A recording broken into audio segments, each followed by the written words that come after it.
मैंने अपनी ज़िंदगी में उदासी को कहीं जगह नहीं दी है, बट हाँ मैं हर किसी सिचुएशन का जो बेस्ट सल्यूशन होगा ना, मैं उसकी ओर हमेशा जाती हूँ।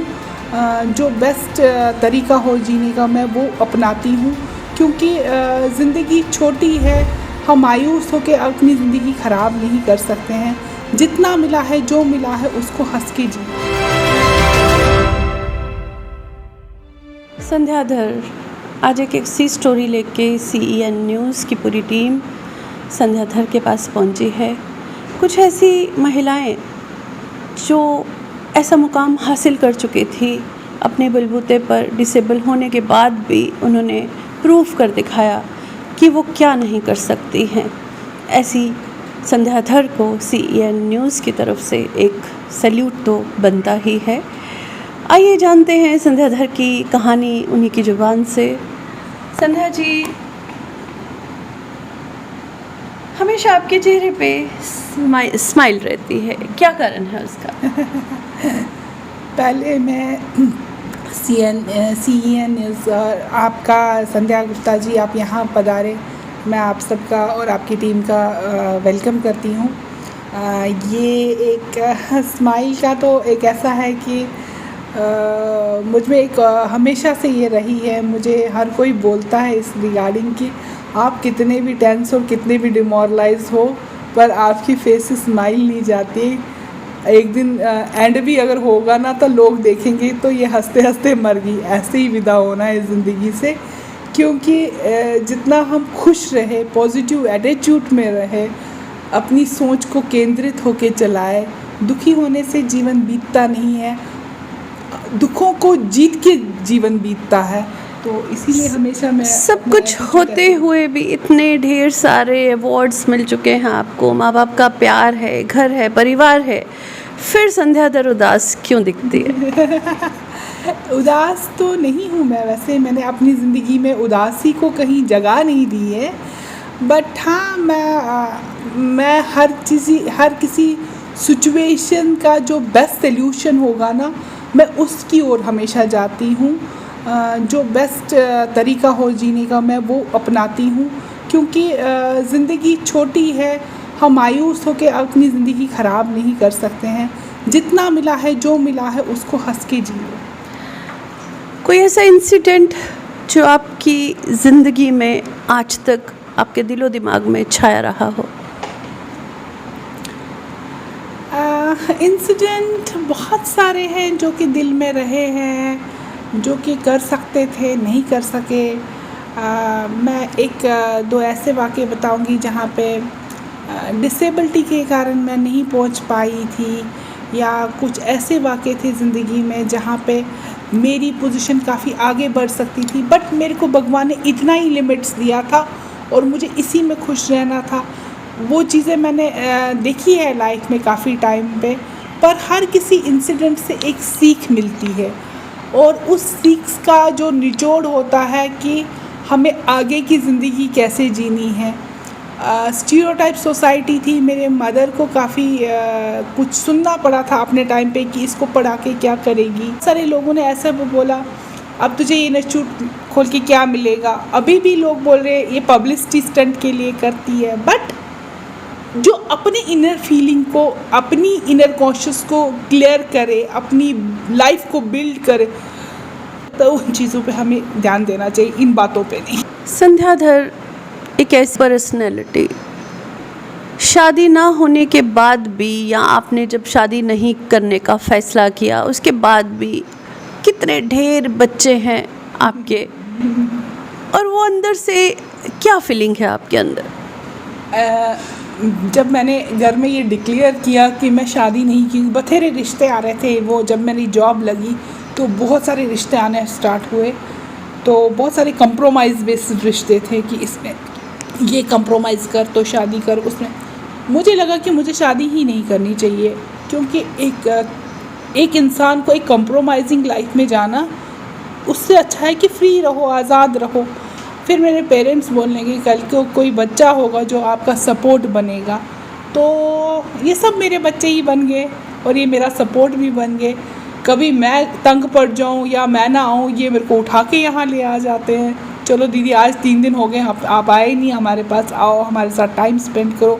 इवन कि इनके मसले होते, इनकी प्रॉब्लम्स, रात को मेरे को कोई 11 बजे भी बच्चा कॉल कर देता, दीदी हमारा ये प्रॉब्लम है, इसका क्या सल्यूशन है। हमेशा लोगों की प्रॉब्लम को हल करने वाली संध्याधर की प्रॉब्लम कैसे सॉल्व होती है? इट्स गॉड्स गिफ्ट ऐसा कहा जा सकता है। ये है कि भगवान ने एक ऐसी मतलब मैं कहती हूँ कि मेरे लिए एक इज़्ज़त रखी है कि जब भी किसी में हाथ डालूँ तो चलो पॉजिटिव एक आ जाता है रिज़ल्ट उसका, तो ये भगवान का ही है। इसका मैं कैसे मतलब उनका ही शुक्रिया अदा करती हूँ, उनका ही गॉड गिफ्ट है। हाँ, फैमिली सपोर्ट हमेशा रहा। जब आप स्कूल जाते थे, कॉलेज जाते थे, उस टाइम कोई ऐसा इंसिडेंट जिस की वजह से आप रोई हो खूब कि काश ऐसा ना होता मेरे साथ? जब मैं कॉलेज आती थी, मैं परेड कॉलेज की स्टूडेंट थी जम्मू में ही, तो मैं कॉलेज जाती थी तो ड्यूरिंग हमारा एक सिलेक्शन कैंप गया, पहला फॉरेन गया हमारा, एक तो सिंगापुर गया था और एक नेपाल गया था। तो सारे मेरी फ्रेंड सर्कल्स दोनों ग्रुप्स में डिवाइड होके चले गए। मेरा नाम भी था नेपाल के लिए, मेरा नाम भी था, पर ड्यू टू माई डिसेबिलिटी मैं जा नहीं पाई थी और उस टाइम मैं बहुत डिमोरलाइज हुई थी। बट आज की डेट में मैं सोच रही हूँ कि एक्सेसिबिलिटी एक इशू है जो हमारी लाइफ में बहुत ज़्यादा बिग इशू है, वो सॉल्व होना चाहिए। वही एक लक्ष्य रहा ज़िंदगी में कि एक्सेसिबल बना पाऊँ पूरे वातावरण को, उन बच्चों को उस लेवल तक पहुँचा पाऊँ जो मुझसे भी नहीं हो पाई थी लाइफ में। मैं बेस्ट स्टूडेंट रही, मैं हमेशा एक बेस्ट एम्प्लॉय रही, मैं अच्छा इंस्टीट्यूट चला पाई, बट वो दुख अंदर में रहा कि कहीं कहीं पे लोगों का नज़रिया मैं बदल नहीं पाई। मेरी जॉब मिली थी जब मैंने ग्रेजुएशन कंप्लीट की थी, प्राइवेट स्कूल में यहाँ जॉब करना स्टार्ट किया था, तो उसने 1000 रुपये पे मेरे को जॉब दी थी और I am ready to do. मैं गई थी वहाँ पे, तो दूसरे दिन एक अपने ही मोहल्ले के ही बंदे ने वहाँ कंप्लेंट कर दी कि she is a disable, how she can handle the school. तो उन्होंने नहीं मेरे को फिर दूसरे दिन रखा। बहुत डिमोरलाइज हुई मैं उस समय पे भी। बट आज की डेट में जब मैं एक इंस्टीट्यूट से आती हूँ और उसी बंदे को बुलाती हूँ, मुझे वो एक सेटिस्फेक्शन आ जाती है कि मैं इसके मुंह पे वो प्रूव कर पाई हूँ कि मैं दुनिया में कुछ भी कर सकती हूँ। कोई ऐसा दिन जब आपको लगता हो कि मेरे पास अभी कोई भी नहीं है और उस टाइम आपको किसी इंसान की ज़रूरत पड़ी हो, तब आपने क्या किया और क्या सोचा? वैसे तो ऐसा कभी ऐसा हुआ ही नहीं, क्योंकि मेरे पेरेंट्स मेरे हमेशा साथ साथ रहे। पेरेंट्स मेरे अब्रॉड गए थे तो मेरा छोटा ब्रदर और उसकी फैमिली मेरे साथ थी। मेरे छोटे ब्रदर का लड़का वो तो मेरे साथ ही रहता है, टोटल वो मैंने अडॉप्ट करके रखा है, अपने पास ही है मेरे। मतलब ऐसा ये बच्चे मेरे साथ रहते हैं। कभी कभी जब मम्मी पापा मेलबर्न में थे तो 3 मंथ्स के लिए मैं यहाँ पे जम्मू में अकेली थी, तो ये बच्चे सारे घर आ जाते थे शाम को मिलने के लिए, दीदी आप आ जाओगे आज कि कल आओगे कि क्या करोगे। मतलब इनके साथ मेरा इतना टाइम स्पेंड रहता है। कभी ऐसा नहीं लगा कि एक जीवन साथी होना बहुत ज़रूरी है एक औरत की लाइफ में? जीवन साथी बहुत इम्पॉर्टेंट है, ऐसा मैं नहीं कहती हूँ कि नहीं है, बट सच मानो तो मुझे ऐसा कुछ फील नहीं हुआ कभी कि किसी कंपेनियन की ज़रूरत है, क्योंकि लाइफ को इतना एंगेज रखा है कि वो नेसेसिटी कभी लगी नहीं। पेरेंट्स भी बहुत सपोर्टिव रहे, फैमिली बहुत अच्छी है मेरी, तो इस चीज़ का कभी मुझे एहसास ही नहीं हुआ। या ऐसा हुआ कि संध्याधर ने अपनी ख्वाहिशों का गला घोट दिया? ऐसा भी नहीं कह सकते कि गोटा, बट हाँ मेरा एक डिसीजन था कि मैं शादी नहीं करूँगी, क्योंकि मैं भी एक डिपेंडेंट लाइफ जी रही हूँ, तो दूसरे बंदे को कैसे इस चीज़ को एंगेज कर पाऊँ इस चीज़ में। एक मेरा पर्सनल डिसीजन रहा है कि मैं शादी नहीं करूँगी। क्या हुआ बचपन में जिससे आपके ये हालात हो गए? मैं 6 महीने की थी तो मुझे हाई फीवर से नर्व्स ब्रेकडाउन हो गया, तो डॉक्टर ने सेरेब्रल पल्सी डिक्लेयर किया कि मेरी चारों लिम्ब इन्वॉल्वमेंट है, मेरे दोनों बाजुएं भी नहीं काम करती हूँ और मैं चल भी नहीं पाती हूँ प्रॉपरली विदाउट सपोर्ट।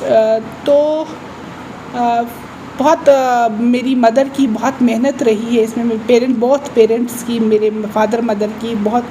फादर तो एक ज़रिया होता है फैमिली का, और मदर एक सपोर्ट होती है, और उसने पूरा जीवन मेरी ओर डाइवर्ट करके मुझे स्ट्रेंथ बनाई।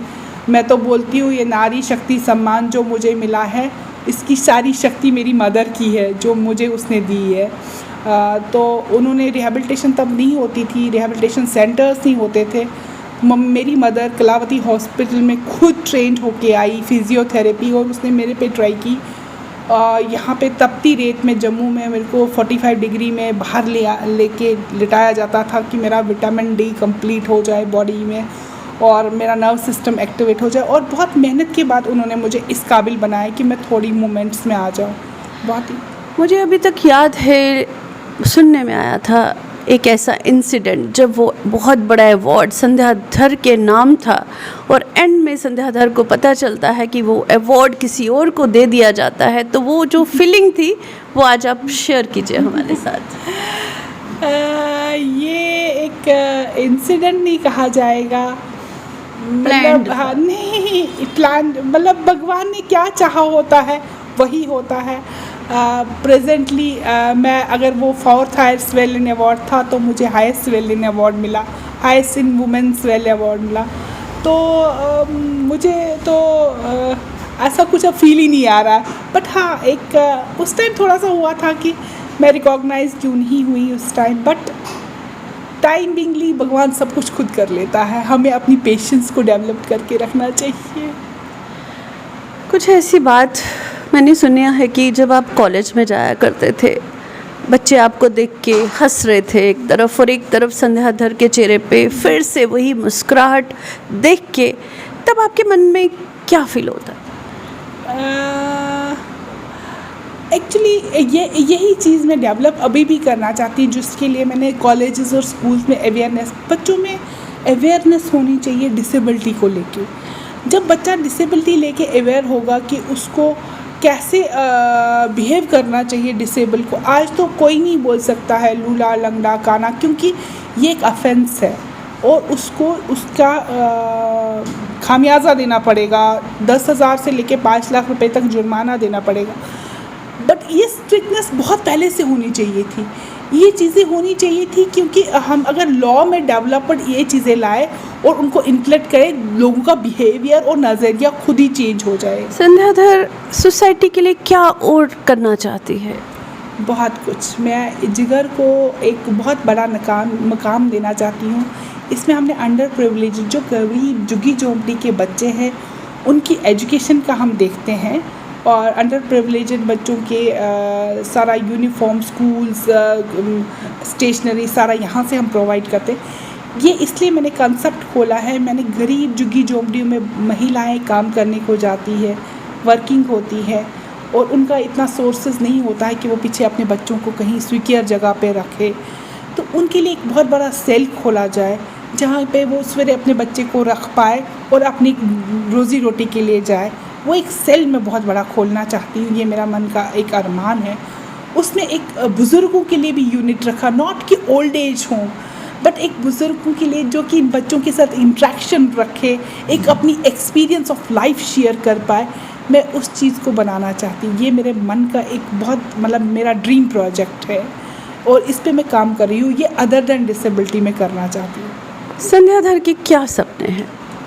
यही बड़ा सपना है कि मैं इस इंस्टीट्यूट को, जो मैंने बचपन से, जब मैं 15 साल की थी तब से स्टार्ट किया है, एक घर में अपने रूप में। आपने अभी देखा होगा जब आप मेरे घर आई थी, उसी छोटे कमरे में मैं जब बच्चों को फ्री पढ़ाती थी, तो उसी से ये कंसेप्ट में 15 साल की थी, 10th क्लास किया था, तो मैंने ये स्टार्ट किया करना कि मैं गरीब बच्चों को घर बैठे पढ़ाऊँ। तब से मैंने ये चीज़ और इसको एक मिशन का रूप दिया।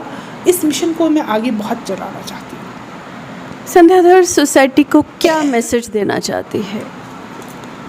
सोसाइटी के लिए सबसे इम्पोर्टेंट मैसेज है, अगर कोई डिसेबल चाइल्ड कहीं पे भी बर्थ हो, उस चीज़ को पॉजिटिव नज़रिए से देखे, न कि वो फैमिली डिमोरलाइज हो, वो पेरेंट्स डिमोरलाइज हो, वो बच्चा डिमोरलाइज हो। उन चीज़ों को बिल्ड करे, छोटे छोटे रास्ते ढूंढे जिनसे वो मैं बड़ी सोच नहीं, मैं ये नहीं सोचती हूँ कि मैं 10 साल के बाद क्या करूँगी, मैं सोचती हूँ मैं शाम तक क्या करूँगी। छोटे से प्रोजेक्ट को लेके लॉन्च करके अपने जीवन को आगे बढ़ाए, अपनी सोच को केंद्रित, चैनलाइज और फोकस चलाओ। थैंक यू संध्या। ये थी संध्या धर से कुछ गुफ्तगू। CEN न्यूज़ की पूरी टीम आपके हौसले को दाद देती है और मैं संध्या गुप्ता सनी के साथ फिर से एक ऐसी शख्सियत के साथ हाजिर होंगे। तब तक के लिए तो नहीं हूँ मैं, वैसे मैंने अपनी ज़िंदगी में उदासी को कहीं जगह नहीं दी है, बट हाँ मैं हर किसी सिचुएशन का जो बेस्ट सल्यूशन होगा ना, मैं उसकी ओर हमेशा जाती हूँ। जो बेस्ट तरीका हो जीने का मैं वो अपनाती हूँ, क्योंकि ज़िंदगी छोटी है, हम मायूस होकर अपनी ज़िंदगी ख़राब नहीं कर सकते हैं। जितना मिला है, जो मिला है उसको हंस के जिए। CEN न्यूज़ देश प्रदेश की ताज़ा तरीन खबरों के लिए CEN न्यूज़ को सब्सक्राइब करें और रहें पल पल की खबर से हर पल बाखबर।